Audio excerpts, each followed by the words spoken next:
आणि नाशिकच्या निर्धार मेळाव्यात समारोपाचं भाषण केलं ते उद्धव ठाकरेंनी आणि या भाषणादरम्यान त्यांनी सत्ताधाऱ्यांवर जोरदार हल्लाबोल केला। शिवस्मारकाबद्दल बोलताना राज्यपाल भवनाच्या जागेवरती स्मारक उभारावं या मागणीसह शिवजयंतीला देशभरात सुट्टी जाहीर करण्याचं आवाहन त्यांनी केंद्र सरकारकडे केलंय। तर हर्षवर्धन सपकाळ यांच्या विधानाचं समर्थन करत एका दलित व्यक्तीला सरसंघचालक करणार का असा सवालही उद्धव ठाकरेंनी आरएसएसला विचारला। पण आपले मोदी साहेब जे म्हणतात काँग्रेसनी मुसलमान अध्यक्ष करून दाखवावा, काँग्रेस आणि तुम्ही बघा।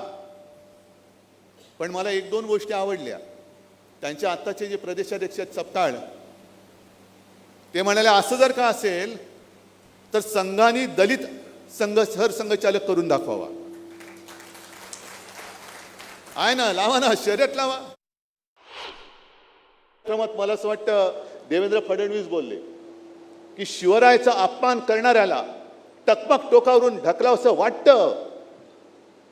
पुढचं बोलण्याच्या आधी त्यांनी कोणतरी सांगितलं की अमित शाह त्यांच्याबद्दल एकेरी नावात बोललेत, शिवाजी महाराजांचा उल्लेख त्यांनी एकेरी नावात केलाय, मग थांबले। पण आपण लोकशाहीमध्ये, कारण माहिती आहे तुमच्या शेंड्या त्यांच्या हातात आहेत,